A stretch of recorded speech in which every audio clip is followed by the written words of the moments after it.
Today we are going to discuss renal function test. As we all know that kidneys play a very important role in maintaining our body weight. Uh, the routine normally if you go on the scale for your body weight, you will see that each and every day you have a constant weight. So this constancy in your weight is maintained by the kidneys, because even unless until as long as the kidneys are functioning properly, they maintain the body weight and body acid base balance, and your regularity in your biochemistry. Most of the function is carried out by the kidneys. So this is very important topic, and you all should know that what the kidneys are doing with your body and what is their role in the maintenance of your weight.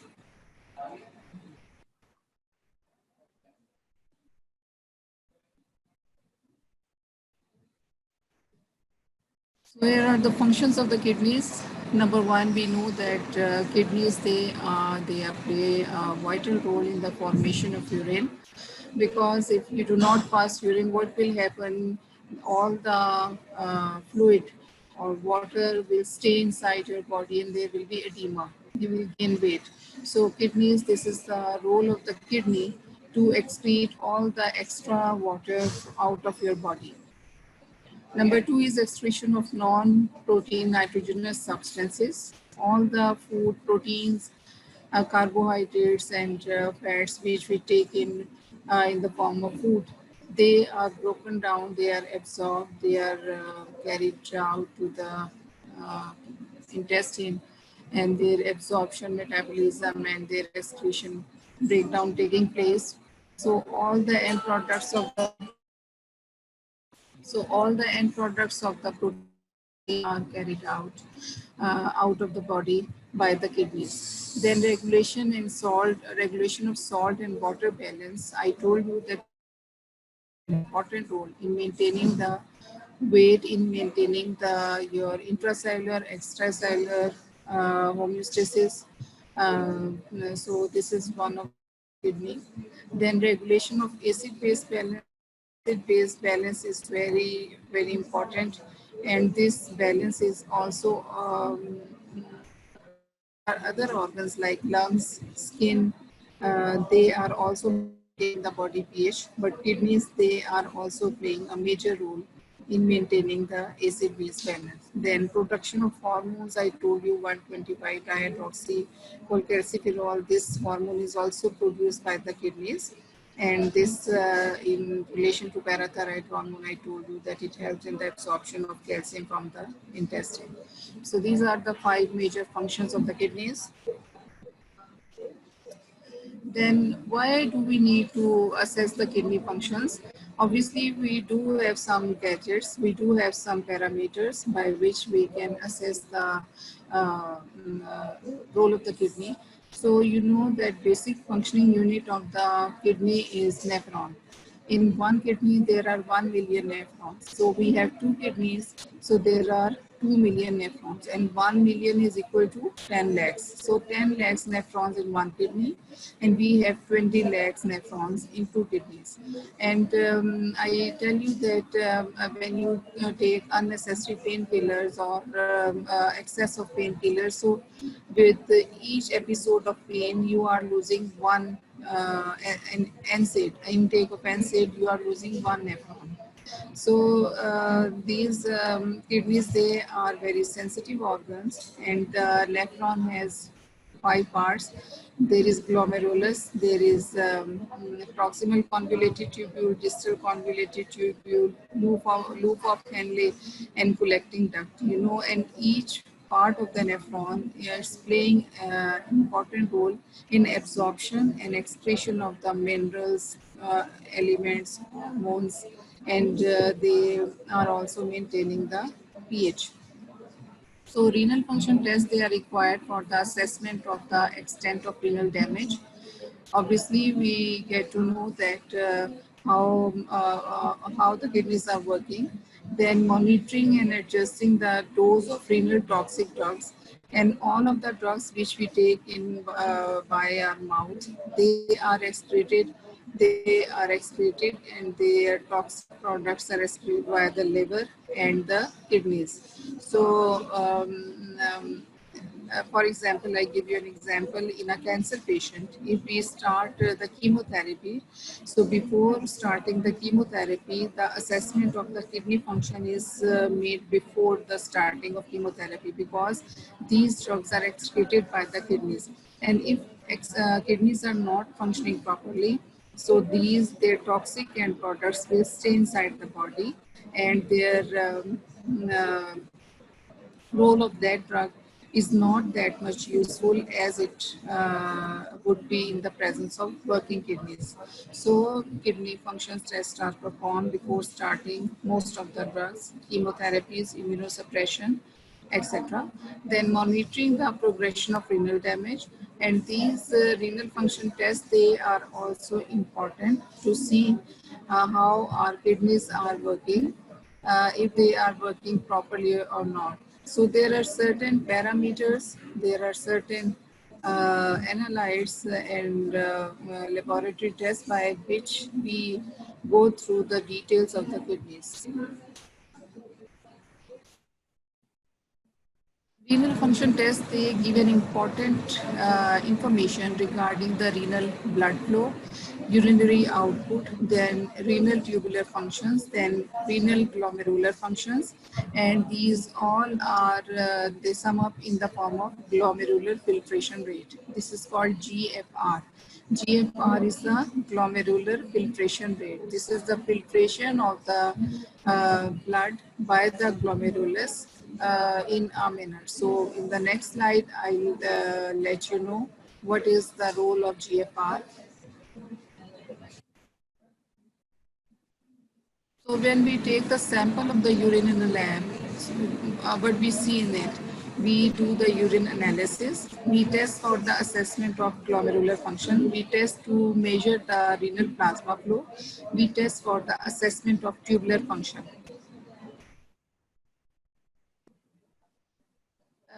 Whenever you want to get your urine examination done, you will bring a sterilized bottle from the lab. You cannot give your urine in any of the homemade or in any of the homemade glass bottle or something like that. You will go to the lab and collect a sterilized container or small tube, test tube or small bottle.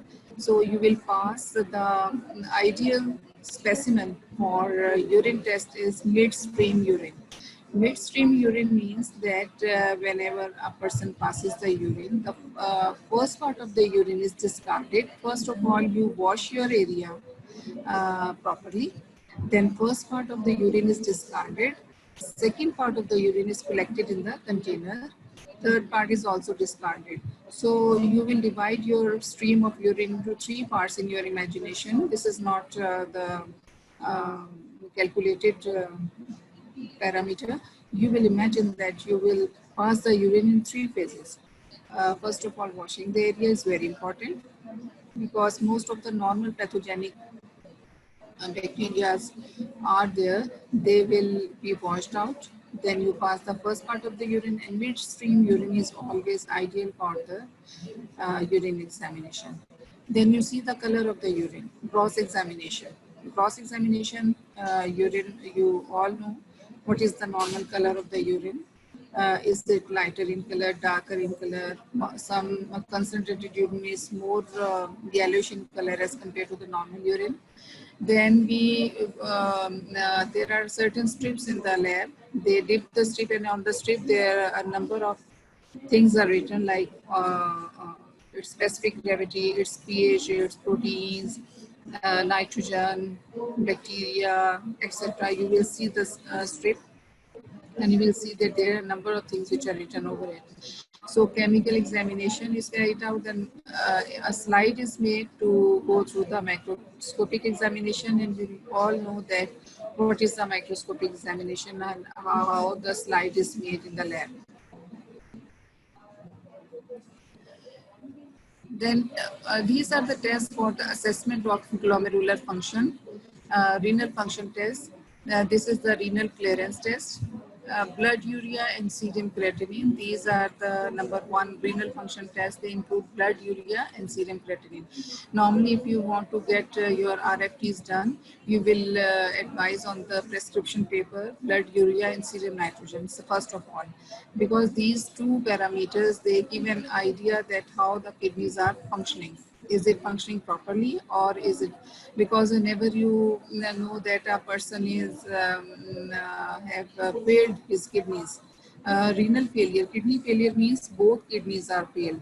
Now, most of the people, they have an idea that when if one kidney is failed or both kidneys are failed. So renal failure means both kidneys are failed, their nephrons have stopped functioning. So we also assess the proteins, amount of protein in the urine. Then hematuria means you see the blood in the urine. Normally there is no blood, there is no protein, and these all things, they give you an idea about the medical status of the body. Renal clearance of a substance, this is very important, and this tells you about the functioning of the kidney. So this is the volume of plasma from which the substance is completely cleared by the kidneys per minute. This is called renal clearance. Renal clearance test, this is the gold standard test for assessing the functioning of the kidney. And this is volume of the plasma from which the substance is cleared completely by the kidneys per minute. So for renal clearance test, there are certain substances, certain analytes which are used. These are divided into endogenous substances and exogenous substances. So endogenous, we don't need to introduce them from the outer side. We have our own metabolic end products like serum urea and creatinine. These are our endogenous substances by which we get the assessment of renal functioning, and the exogenous substances in urine. So renal clearance test is used to assess the rate of glomerular GFR and renal blood flow. So these two tests are performed to assess the GFR and renal blood flow. Creatinine clearance test, this is based on the excretion by the kidneys of metabolically end product creatinine. You know, creatinine is the end product of proteins. So these creatinine is made by in the skeletal muscles. So creatinine level, this normal level reference range I told you, it starts from 0.6 to 1.2 milligram per deciliter or 1.3. In some, it depends upon lab to lab, vary. In some labs, it will be 1.3. In some labs, it will be 1.2. But this is the normal reference range of creatinine. So creatinine is produced. It also depends. This is the protein end product. So breakdown of and this is made by the breakdown of proteins. So creatinine, like in wrestler, the normal value of creatinine would be 2 milligram per deciliter because their body mass is very much big, and it also depends upon the mass of the body. But if some people have their serum creatinine level at upper limits like 1.1, so they are obese people, they are overweight people, but not like the wrestler, because wrestlers have extra body fats and proteins. So normal people who do have their BMI, body mass index, above 25 milligram per kg body weight, so they do have their creatinine up at the upper limit, like they will be near 1.11, like that. But the thin and slim people, they have their creatinine level 0.6, 0.7, 0.8. This is the normal range. So it depends upon the BMI of the body, but it should be within the normal reference range. So creatinine is freely filtered at the glomerulus and is not absorbed by the tubules. Creatinine is also produced by the proximal convoluted tubule. This is the only end product, which is also produced excreted by the proximal convoluted tubule. Rest of the analytes, they are not excreted from anywhere, any part of the nephron, but creatinine is the only analyte that is being excreted by the proximal convoluted tubule. I told you 5 parts of the nephron. So creatinine and the quality of the substance which we are introducing, like I told you, in the exogenous substance, inulin is the substance. So there are certain criteria for that substance. It should not be synthesized. It should not be absorbed, not reabsorbed. It should not be reabsorbed by the tubules. It should be filtered completely by the glomerulus. So this should be the criteria of the substance. So inulin fulfills that criteria. So creatinine is freely filtered, and it should also be freely filtered by the glomerulus and should not be reabsorbed. These are the two criteria which any substance we are using for creatinine clearance test should have these two criteria. So the normal creatinine clearance value is 90 to 120 milliliter per minute. This is the normal GFR. This is the normal GFR. If somebody asks you what is the normal GFR, you will say 90 to 120 milliliter per minute. Or in some books, this is written 80 to 120 milliliter per minute. So this is the normal creatinine clearance of the kidney.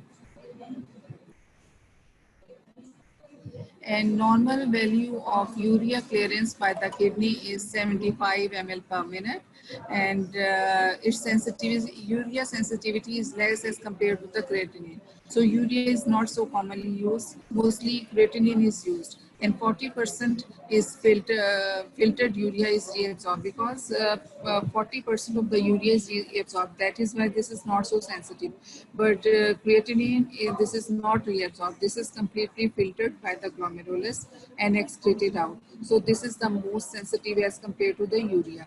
This is the one reason why we do not take urea as a parameter, sensitive parameter, because this is 40% is reabsorbed. Inulin clearance test. So I told you we use endogenous and exogenous substances for renal clearance test. So first of all, I told you the creatinine value, then I told you the urea value. Now this is the inulin.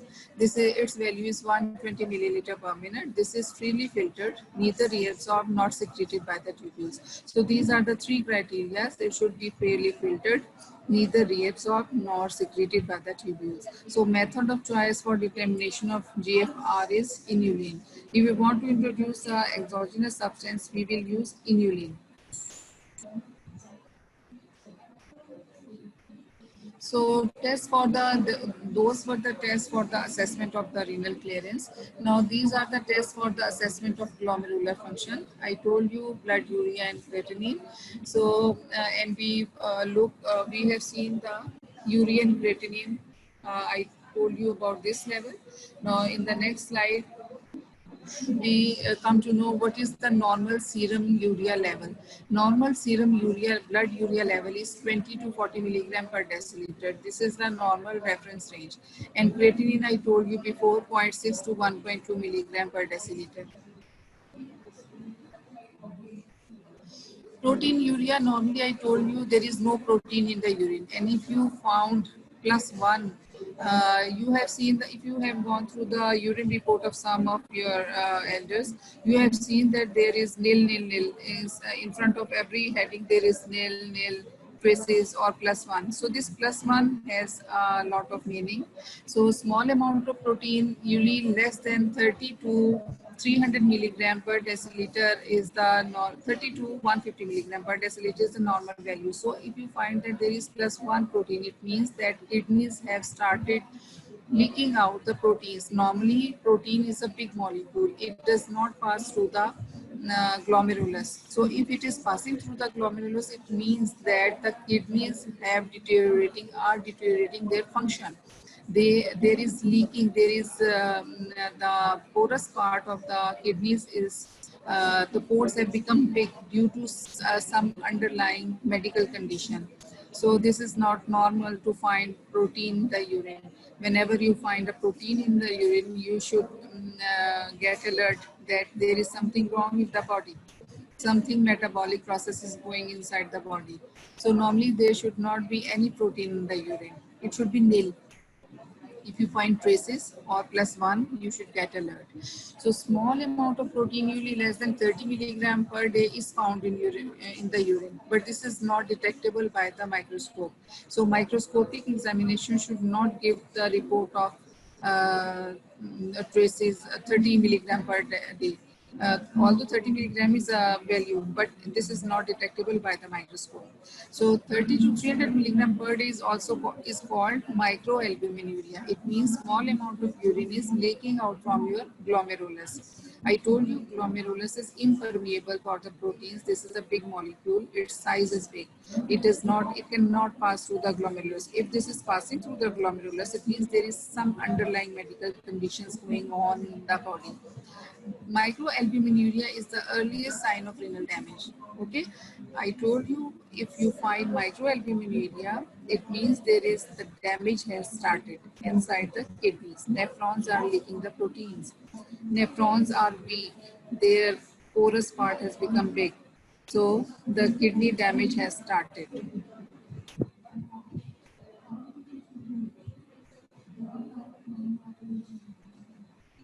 Now, next is we have talked about blood urea, creatinine, renal clearance test, proteinuria. Now, next is the hematuria. Hematuria means blood coming inside in the urine. Normally, blood is not visible. Blood particle, red blood cells, they are big enough. They cannot pass the glomerulus. If they are coming out of the glomerulus and you can see in the microscope, it means that something also, some pathology is going inside. Normally, there is no blood in the urine. In normal urine reports, there should not be any blood in the urine. If there is, they are passing micro or trace amount of urine. There are so many reasons. And I told you the sample, it depends on how do you give the sample of the urine and what is the time period of giving the sample. In girls, this is different. In males, this is different. But if there are certain physiological causes, there could be a local cause, there could be a systemic cause. So there are so many causes. There is a number of lists for passing the urine in the kidney. So if somebody is passing your blood in the urine, it means that there is glomerular damage, leaking, RBCs are leaking out. Because RBC is also a big particle, it cannot pass like protein, it cannot pass the glomerulus. If the blood is coming out, it means there is some leaking through the glomerulus. And there could be local causes, physiological causes, certain systemic causes. Tests for tubular functions are urine concentration test, urine dilution test, specific proteinuria or tubular proteinuria, glycosuria, amino acid urea. These are the tests which are performed on the urine. Urine concentration test is to see the specific gravity. Dilution test, again the specific gravity. It also gives you an idea of the ADH, antidiuretic hormone. I told you that is controlling the volume and dilution of the urine. Specific proteinuria or tubular proteinuria, these are also important. And glycosuria, in case of diabetes, you have glucose also start passing out of the urine. So this gives an indication that patient is having diabetes mellitus. Amino acid urea means you have some certain aminopathies. Amino acid urea means amino acids are breaking down inside the body. So next we come to the topic of, I'm giving a very brief introduction about the lab test. This is the clinical chemistry. This is a vast topic. So which each and every line there is a story behind it. But I'll tell you the short things for just your knowledge. Later on you can do specialization in any of the subject. So lab diagnosis for acid-base disorder, I told you that kidneys play an important role in maintaining the pH of the body. So lab detection is both a blood gas analysis and chemistry panel should be performed, and this combines traditional blood gas analysis. So Henderson-Hasselbalch equation is an equation which is used for detecting the pH of the body. This is very famous equation, and this has been used for last so many years, and it tells us about the contribution of electrolytes. And we know that there are gases like carbon dioxide, oxygen, bicarbonate, and hydrogen. These are maintaining the pH status of the body.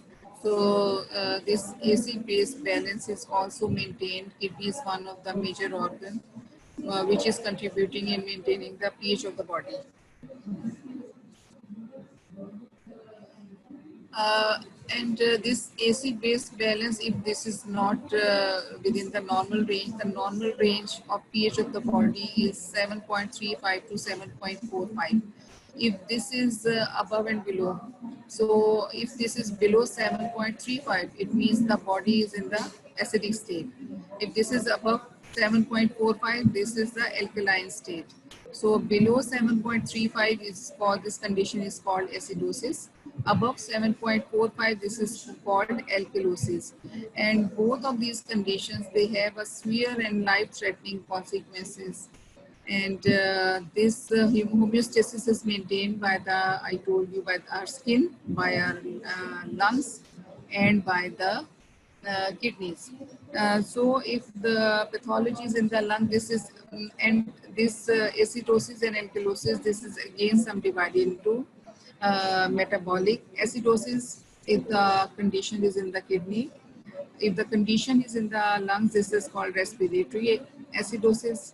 If the condition, in case of alkalosis, if the condition is in the kidney, this is metabolic alkalosis, and if it lies in the lungs, this is called respiratory alkalosis. So depending upon an involvement of the organ, these are the names given to these conditions.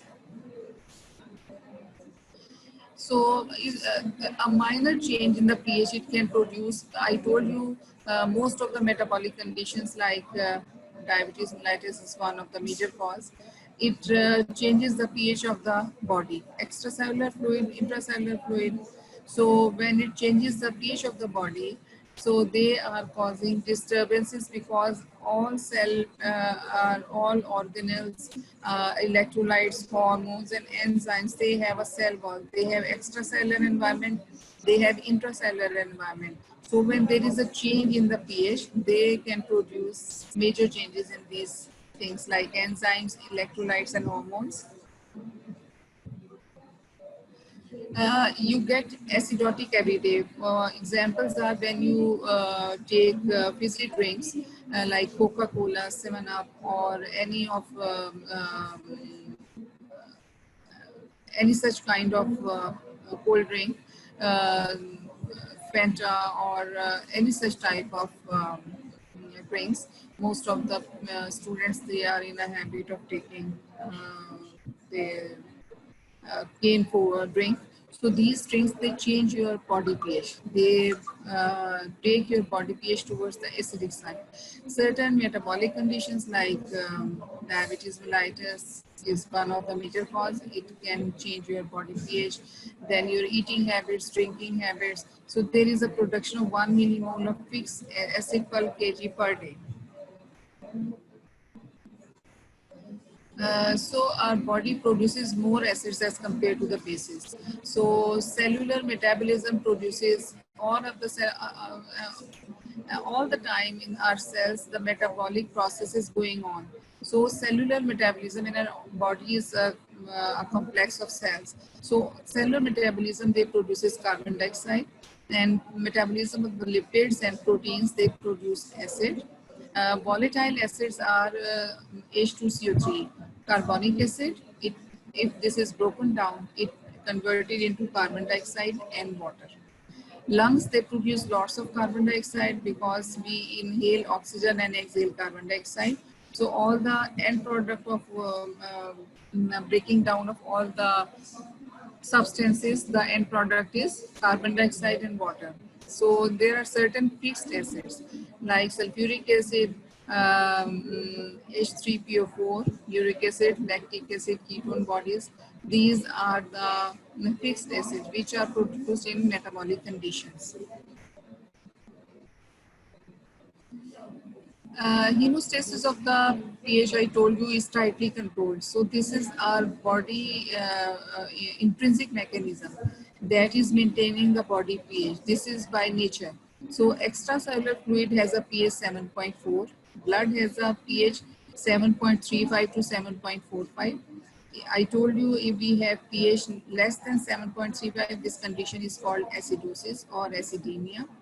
If we have pH above 7.45, it is called alkalosis or alkanemia. The normal range of pH is 7.35 to 7.45. So conditions above and below that, they have certain names. So if the pH, there is a certain limit, there is a limitation of pH going down towards the acidic side. So if the pH uh, goes below 6.8, this is the death point. And if the alkalosis, the pH goes above 8, this is the death point. So 6.8 or more than 8, less than 6.8 and more than 8.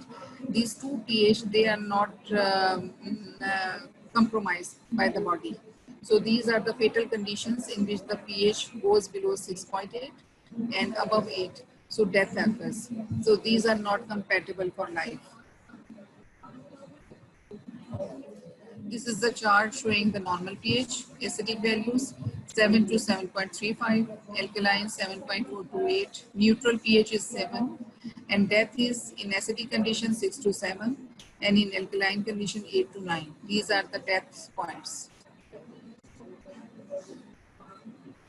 The vital signs by which we get to know that how the patient is going on, these are the vital signs like heart rate, blood pressure, respiratory rate. Normal heart rate is, 80 is the normal heart rate. Some people have 100 athletes, there is a very slow heart rate. So respiratory rate is 16 to 18 per minute. I'm talking about per minute. Heart rate per minute is 80 to 85 per minute. Respiratory rate is 16 to 18 per minute. Blood pressure, it should be, if this is a standard, 120/80 is known as standard for every age group. Either initially it was people have an idea that some people have 130 over 85 or 135 over 90. This is normal. No, this is not normal. This is not considered normal. Now the WHO or the worldwide, this is seen that 120/80 is the ideal blood pressure, and this is a person should have. Some people have 110 over 70. This is okay. This is okay blood pressure, but 90/60 is of kids. But if a child at the age of 15 has 130 over 90 blood pressure, he is hypertensive. Similarly, the people in your age, if they have blood pressure 130 over 90, they are hypertensive. If they have 125 over 90, they are also hypertensive. So 120/80 is the blood pressure which is considered normal in every age group.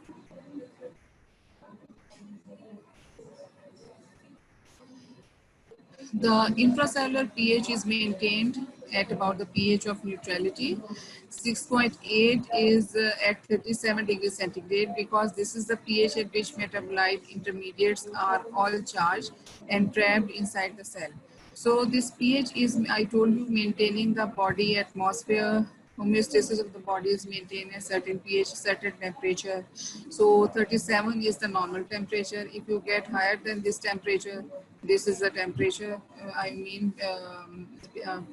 Patient is having temperature. If this is 37.6, this is temperature. 37.4 is the temperature. 37 is the normal temperature. Extracellular pH is higher.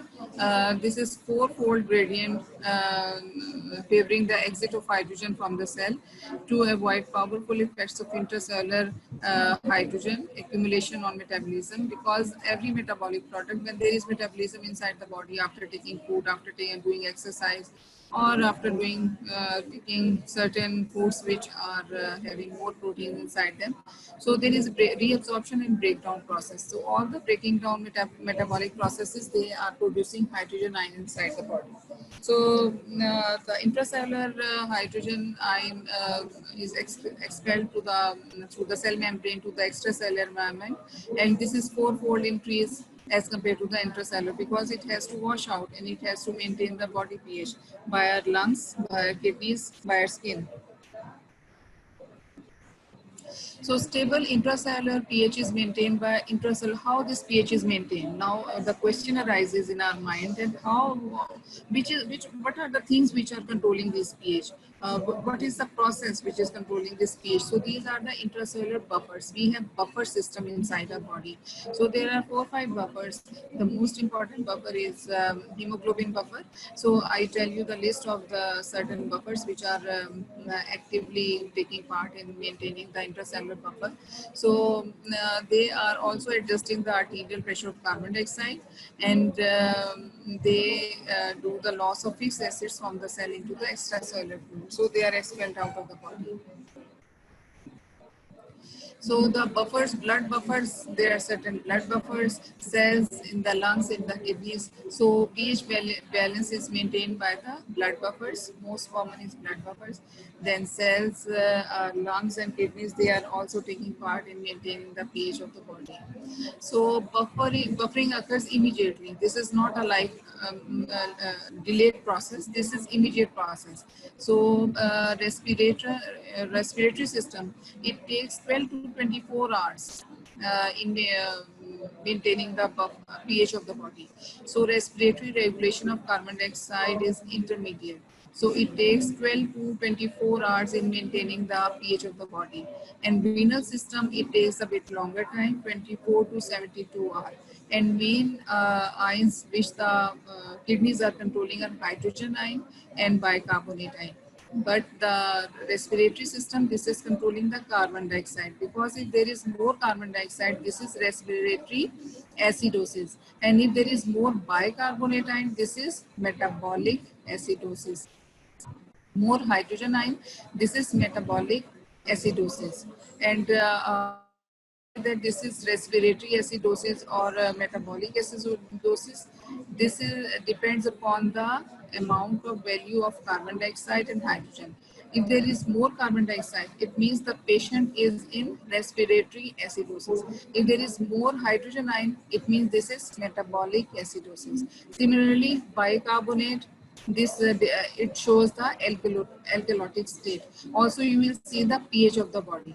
So first of all, you will see the pH of the body, whether this is acidic or alkalosis. So look at the pH, because in every scenario there is a value of pH. You first of all see the pH. What is the pH? If this is 7.2, it means this is acidotic.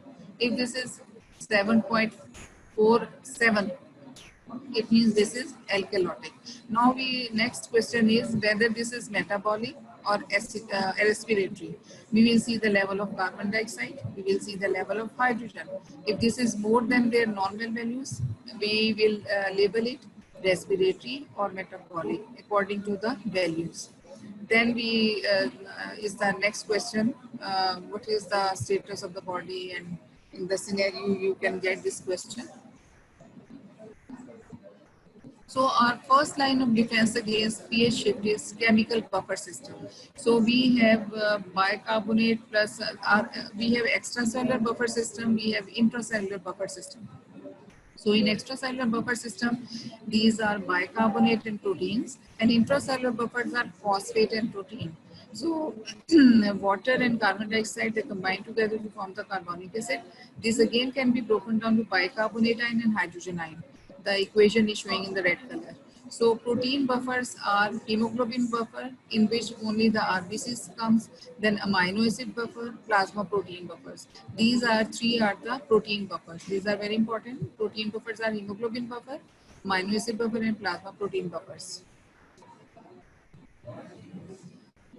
In renal system, the proximal tubular mechanism, I told you renal nephron has 4 or 5 parts. So proximal tubule, there is what is that? How the kidneys are controlling the pH? There is reabsorption of filtered bicarbonate ion. So the body which is filtering through the glomerulus, there is reabsorption of bicarbonate inside the cells, and there is inside the cell proximal tubular epithelium, there is production of ammonia ion, NH4. So this ammonia is also indicating a status of acidosis. So you will see the values given to you in the scenario. What is the value of bicarbonate? What is the value of ammonia? If this is high, it means this is acidosis, this is metabolic acidosis, and this is produced by the kidney. You got my point? Then distal tubular mechanism, there is the role of distal tubules are the net excretion of hydrogen ion, addition of ammonia to the luminal fluid, and reabsorption of remaining bicarbonate. So if there is deficiency or overproduction, so this is the balance between these ions. This is maintained, certain things are maintained by the proximal tubule, certain ions are maintained by the distal tubule. So these are the functions of the distal tubule, and you should know their function. Now, causes of metabolic acid-base disorder. What are the causes? Common causes of acid-base disorder, acidosis, are impaired hydrogen ion excretion. If the hydrogen ion is retaining inside the cells, inside the body fluid, so this is the status of acidosis. It means hydrogen is not being expelled by the kidneys out of the body. So this is a condition of acidosis. Then increased hydrogen production or ingestion. We are taking certain sorts of drinks. I told you these fizzy drinks, they increase your hydrogen ion concentration inside your cell. So don't take Pepsi, Fanta, or 7-Up too much. These are not good drinks. You can use fresh juices instead of these fizzy drinks.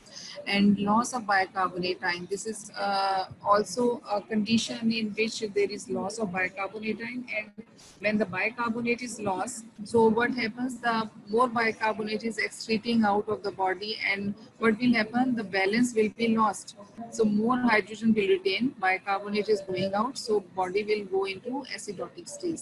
So these are the three common conditions I am telling you: impaired hydrogen ion excretion, increased hydrogen production or ingestion like in drinks, etc., and loss of bicarbonate by the kidneys.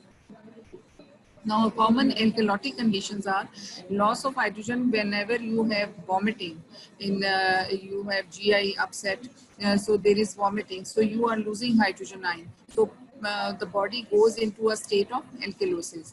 Then certain alkaline, certain drinks like most of the medicines, they have alkali inside. So by alkali ingestion, we go into a state of alkalosis. Then protein deficiency, it also causes the alkalosis. These are the common conditions of alkalosis. Causes of respiratory acid-base disorder. I told you those were the metabolic conditions. Now these are the respiratory conditions. The previous slides I told you the metabolic acidosis and metabolic alkalosis. Now these are the causes of respiratory acidosis.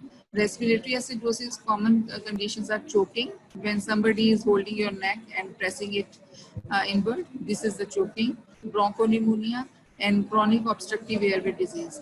These three conditions are common in causing respiratory acidosis. Then these are the three conditions for respiratory alkalosis. These are the hysterical breathing. Some certain girls, young girls, they cause artificial over breathing of themselves. I mean, they are acting to breathe more in and out. So this causes a condition, alkalosis. This is called hysterical breathing. And number two is mechanical overventilation. When you overventilate, more oxygen is pumped inside your lungs. This causes alkalosis. Then raised intracranial pressure, it also produces a condition of respiratory alkalosis. So anion gap is, what is anion gap? Anion gap is the difference between the pH readings. This is the mnemonic lovers, they will like it, that this is a mud piler. This, if you memorize this terminology, mud piler, you can memorize what comes out of it. Anion gap, the causes of anion gap are mud, M stands for methanol, U for uremia, D for diabetic ketoacidosis. So these are the metabolic conditions which are producing anion gap. So methanol, uremia, diabetic ketoacidosis, then paraldehyde, iron, isoniazid, lactic acidosis, ethanol, ethylene glycol, rhabdomyolysis, and salicylate non-steroidal anti-inflammatory drugs. So mud pylori is a term which is used. This gives you a long story of conditions which are causing anion gap. Causes of non-AG acidosis. This is for the formula, like this is a mnemonic: used car. Used, every symbol stands for a condition, like U stands for urethral diversion, S for small bowel fistula, E is extra alimentation, hyperalimentation, D is diarrhea. Diarrhea and renal tubular acidosis I wrote in red because these are the common conditions which are causing acidosis. So C stands for carbonic anhydrase inhibitor. A is adrenal insufficiency and renal tubular acidosis. Then pathophysiology's primary effect of a disease is carbon dioxide respiration, bicarbonate. I told you when carbon dioxide is more, this is respiratory condition. When bicarbonate is more, this is metabolic condition. Then compensatory effect is when there is carbon dioxide is more inside your body. It means this is respiratory acidosis. So the compensatory mechanism is hyperventilation, rapid respiration. And if bicarbonate is more, so what will happen? Slow renal function. So we will get the final effect. You got my point. If you are retaining carbon dioxide, so your respiratory center is stimulated and you start breathing more rapidly to gain more oxygen and expel out carbon dioxide. And if your body is retaining more, excreting more bicarbonate, so your renal function will get slow to retain bicarbonate and to maintain the balance between the pH. Because if the bicarbonate is going out, hydrogen will stay and it will produce metabolic acidosis. So to compensate it, more bicarbonate will retain by slowing the renal function. So this is primary disorder if bicarbonate decreases. Compensatory, what is the compensatory process? There is hyperventilation and to lower the pressure of carbon dioxide. And if bicarbonate increases, so there is hypoventilation. This we are talking about metabolic, this is the respiratory conditions. So I'm sorry, this I think this is upside down. This is bicarbonate decrease. So what will happen? More renal bicarbonate excretion. If bicarbonate increases, renal bicarbonate retention. In case of carbon dioxide decrease, hyperventilation to lower the carbon dioxide. In case of carbon dioxide increase, there is hyperventilation. So this is crisscross. This is with this and this condition with this. So this is the compensatory condition for these two ones. These are the compensatory phenomena. And for these two conditions, these are the compensatory phenomena. So test we go for test our urine analysis, spot urine test, then chemistry, blood urine nitrogen, creatinine, glucose, renal ultrasound for renal stones, nephrocalcinosis means stones in the kidney, and end-stage kidney disease. End-stage kidney disease is the renal failure. So this was all about the renal function test, and this is very interesting topic, and you should go through this topic thoroughly. Any question, class?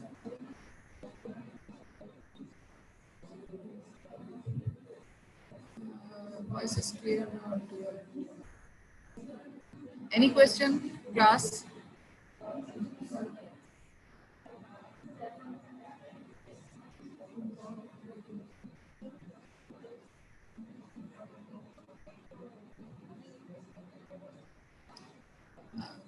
Have you got a clear understanding of this topic?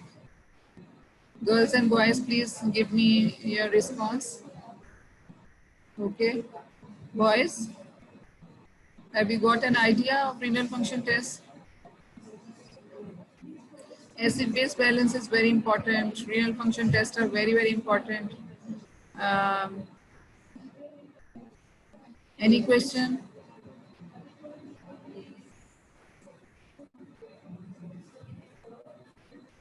Except few students, rest of the class do not take part in questioning.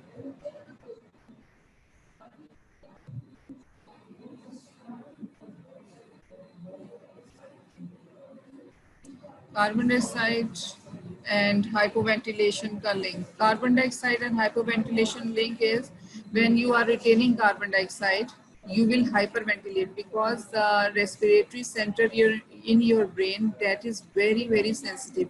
Micro milli fraction of change in the carbon dioxide, it stimulates the respiratory center in the brain. So if more carbon dioxide, so what will the brain will do? You will hyperventilate to expel more carbon dioxide out of the body. So, and if you have less carbon dioxide inside the cells, you will hyperventilate. So, in order to compensate the status of level of carbon dioxide and oxygen, the saturation, their saturation level, to maintain it, if low carbon dioxide, you will hyperventilate. Hypoventilate. Got my point? If more carbon dioxide, you will hyperventilate to expel it out. If less carbon dioxide, you will hypoventilate to retain it. Because this is after the stimulation in the brain. Our brain cells are very sensitive. If you have a minute fraction of, similarly, kidneys are very sensitive organ to maintain the body water status. If you have your body weight, I told you, is maintained by the kidneys. So similarly, your oxygen and carbon dioxide saturation, they are maintained by the brain. There are ventilation centers in your brain. They sensitize the presence or absence of certain gases. If there is imbalance, they maintain it. Any other question?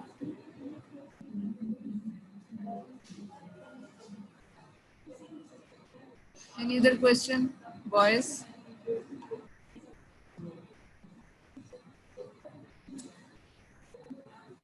There are still 8 minutes. Please ask me question.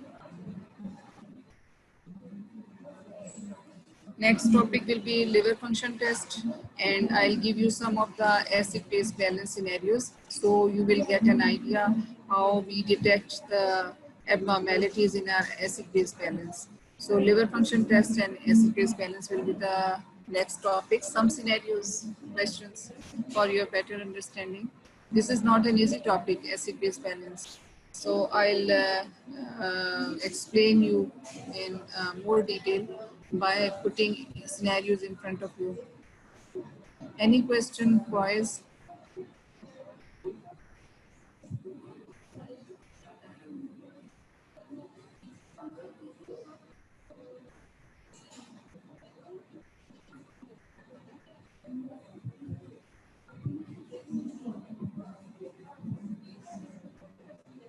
Any question?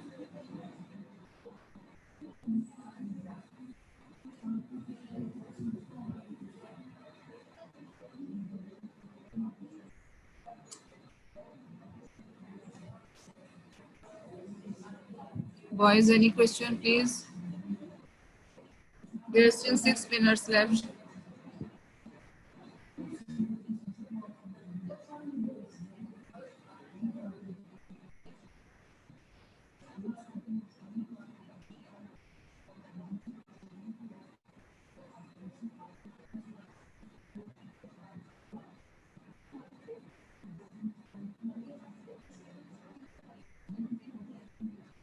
Okay, tell me one thing. So what is how will you define renal clearance?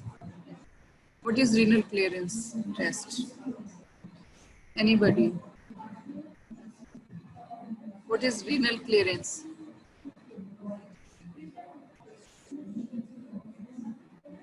And what are the substances used for their testing?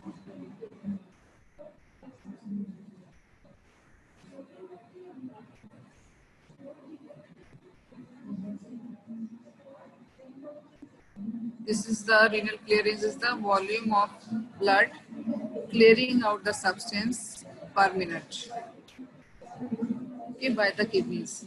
And substances used are endogenous and exogenous. Endogenous are urea, creatinine. Exogenous is inulin. And for renal function test, what are the parameters we use for urea and creatinine, volume blood clearing? Yes, good. Ali Sufyan, your answer is good. Volume of blood cleared by the kidney per minute. Per minute. This is not complete definition. This is volume of the blood cleared by the kidney per minute. And what is the normal value of creatinine? Why the creatinine uses as an indicator of renal clearance test? Because this is fully filtered, not reabsorbed, not secreted by the tubules. The substance which we are using for renal clearance test, it should have these three criteria. Completely clear specific compound per unit time, yes. This is good definition, yes.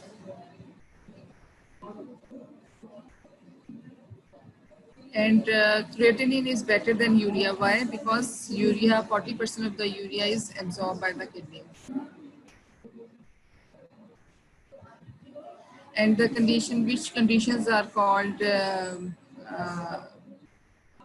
I told you a formula, mnemonic, that which tell you the anion gap. What are the conditions? Mud piler. Each symbol stands for a condition. Mud piler is a condition. And certain metabolic states which produces, there is metabolic acidosis, metabolic alkalosis, respiratory acidosis, respiratory alkalosis. And bicarbonate is more, it means the condition is metabolic. If carbon dioxide is more, it means this is respiratory condition and respiratory acidosis.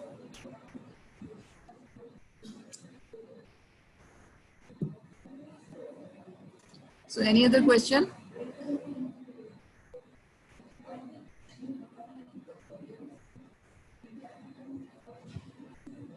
Any confusion regarding this topic?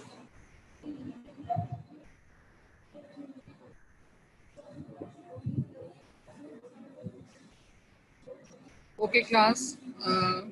Thank you very much for your cooperation. And stay blessed, stay home, and stay safe from corona.